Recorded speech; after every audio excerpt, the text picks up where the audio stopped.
Yes, sir. Yes, sir. What it do, gang? We live. We back, man. Wednesday edition of the starting five for DraftKings and FanDuel. It's me, your humble host, Chandler Blake, aka Goose.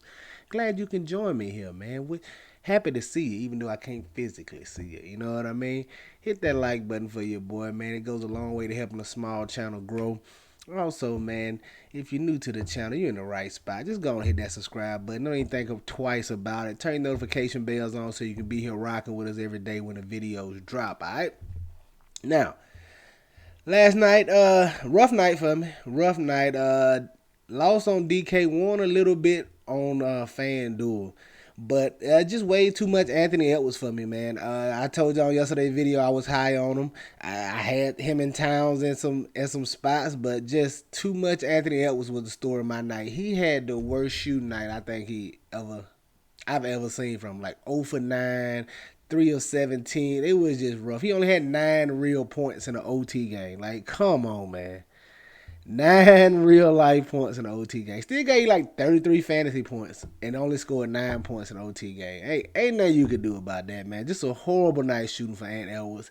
Towns, Conley, and Anderson really got it done for him. So that was the story of my night. This is my best lineup on DK. 281. Just a quick run through, man. Everybody gonna be chalky. Try to get different here with Okongwu. He dropped 34, so solid at 15% on. But it's a two-gamer, man. You're always gonna be kind of chalky.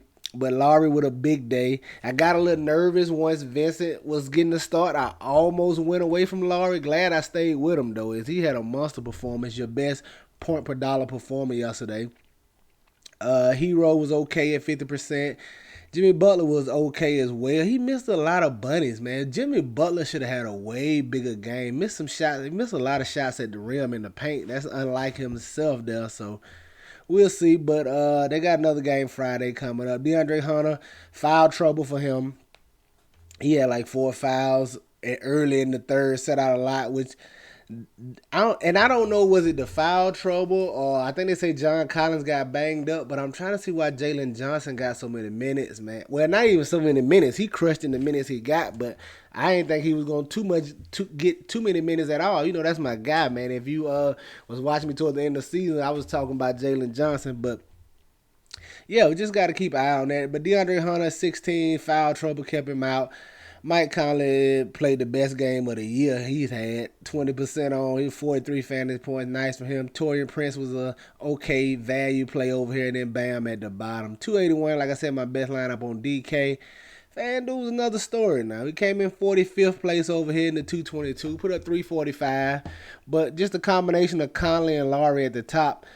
So my game plan yesterday was to get to Laurie on FanDuel a little more than DK before we got all that starting lineup news, because I knew nobody was going to really play Kyle Laurie because he was 5,600 on FanDuel. So I'm like, okay, if he's going to be a solid play, he's going to be a solid play regardless. It's a 2-game slate, so we wanted to we left Laurie in over here as well. 21% gave us 45 fantasy points. Mike Conley, 43 at 67%. Bogdan, 25 fantasy points solid. Max Strus, just nothing here. 10 fantasy points for him. Kyle Anderson was big. 57 fantasy points. Torian Prince, 24 fantasy points. Karl Anthony Towns, I ain't got to go through it. Y'all see the rundown. Jimmy Butler and Bam Adebayo, man. I had this same lineup, too, with just like Anthony Edwards in instead of Butler. And Ant hurt me so bad yesterday, man. I'm a little salty, but what are you going to do? On to the next day. That's the review from yesterday, man. Nothing much to talk about. Let's get to today's slate. Listen, this 2-gamer is tough today, gang. It is tough. Yesterday we got lucky and had a value playing like Kyle Laurie, but I don't see one outside of the one you see right here. I don't see no value, man, and I don't really like the pricing on a lot of these guys. The Bulls guys are extremely underpriced, but that's a tough game environment with the Raptors. But it might be a low scoring night. Look, 280, 285, 290 might take something down for you tonight. I think it may be a low scoring night. Just looking at pricing, and it's just absolutely no value to find right now. But let's get into the breakdown. It was hard for me to put together this starting five. I ain't gonna lie. It was rough. It's gonna be a tough one tonight. This 2-game will get ugly. We had a decent one. We had a solid 2-game. That's about as solid as you can get yesterday on a 2-gamer. This two game here is gonna be rough. All right, but at the top, man, I'm gonna look at CJ McCollum, 7,900. I don't think it's the cheapest guard I'm willing to pay for over here, really, point guard wise. Uh, we all know Brandon Ingram's the man. He's the thumbnail. You can see he's definitely going to lead them, but he's going to need some help from CJ McCollum. This OKC City team is a little scrappy. They're a little feisty now. They're going to have some fight in them. Brandon Ingram's going to need some help. I expect him to dominate the show, no doubt. Brandon Ingram by far a favorite pay-up option. I like him more than SGA, but he gonna need some help, man. I'm expecting CJ McCollum to step up here a little bit more in these playoffs and play a little better than he was down the stretch of the season. Hopefully he can do that for us. I like him at 7,900. Come at the shooting guard. Just give me Zach LaVine at this price tag. 7,300. I think this is just too cheap for him. On DK, these Bulls guys are too cheap. DeRozan at 77, Vooch at 74. I'm going to mix and match them guys. I'm not going to lie to you. I think that is too cheap. I know it's a tough matchup, but it's a two-game slate, and I don't mind getting one of them Bulls. I probably wouldn't put two of them in the same lineup just because I don't like doing it. But it's a two-game. I may have to.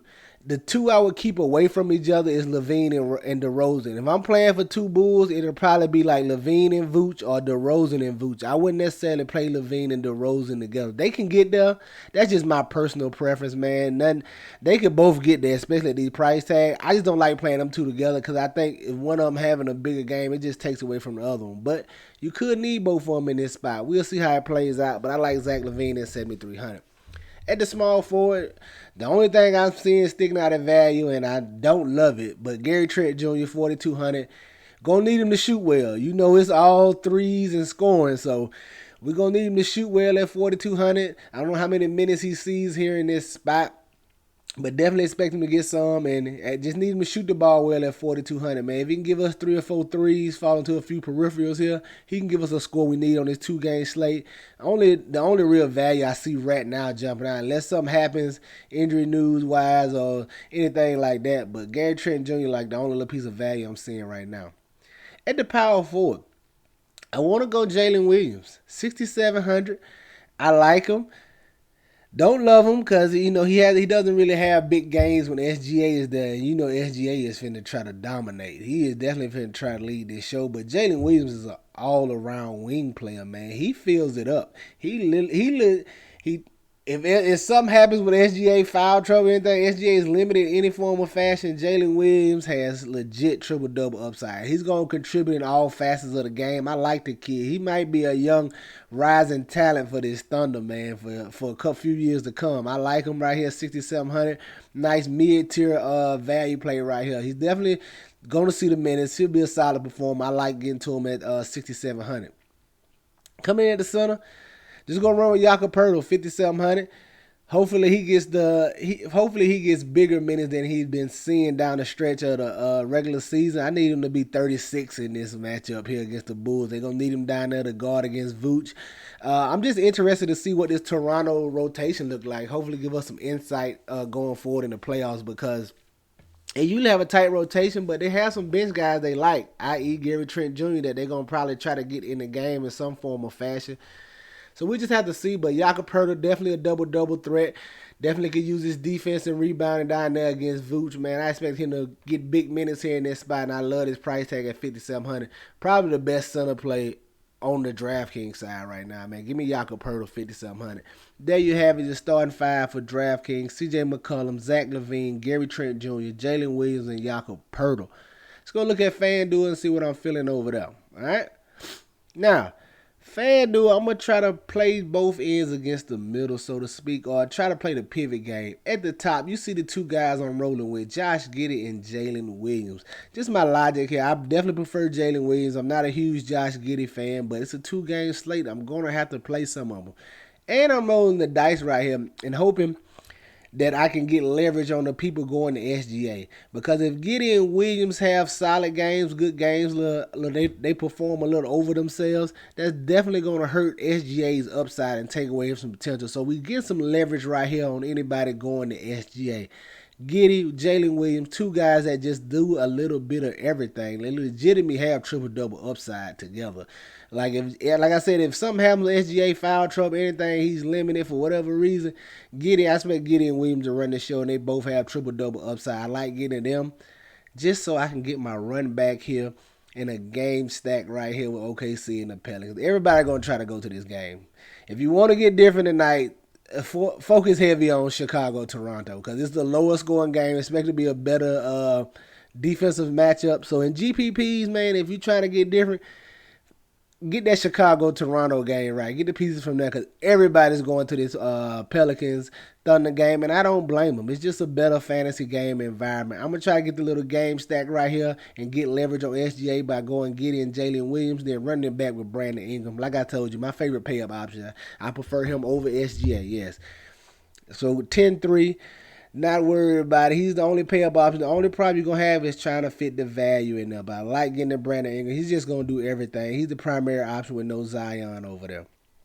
Coming in the power forward, just hunting for value over here on FanDuel. That's been the story of the season, man. It is hard to find value on FanDuel. You're just not going to really see them 4K guys in there unless somebody get in. So I'm going to look at Patrick Williams here. I got a little interest in Dario Saric as well. I just don't know how many minutes he's going to be. Patrick Williams should start, maybe, hopefully, we'll see. But he should get at least 25 minutes in this spot and just hoping he can contribute and give us a decent score. But I'm also going to have my eye on Saric. I'm looking for a value play over here on FanDuel, and it may be Saric. I got to read into it, check into the notes a little bit, just try to get a feel for what type of playing time he going to see, if any. So, but Patrick Williams right now, 5,300. Listen, I told you it's tough today. You don't be surprised if you don't really love none of the lineups you build, man. Just me just working early, just trying to build full lineups. Like, I don't like the look of none of them. It's probably a low scoring night. It's tough to build out here, but give me Patrick Williams, trying to hunt for some value over here on FanDuel. And then at the center, I'm just staying with Jakob Poeltl. He's the cheapest center on the slate. That's the cheapest center that is going to see real playing time on the slate. So I'm just riding that Jakob Poeltl train, man. Hopefully he can get us a double-double here in this spot. Maybe throw in a block or something at 6,700. Like getting to him on FanDuel. There you have it, your starting five on FanDuel. Jakob Poeltl, Patrick Williams, Brandon Ingram, Jalen Williams, and Josh Giddey. Get you some exposure to these guys. Get them in your player pools. If you want to join the gang officially, Patreon link is down below, man. Just come jump in the Discord. I'm in there every day before lock, just like this. I got my screen pulled up. I'm sharing it with you, building lineups, telling you my favorite plays. This is what I do in the Discord, man. Help you with your lineups. Any questions, I answer them. Hit the Patreon link, join the Discord, man, if that's what you want to do, all right? That's going to do it for us here today, man. Y'all know the motto. Chances make champions. Y'all green up. I catch y'all tomorrow, all right? Let's get it.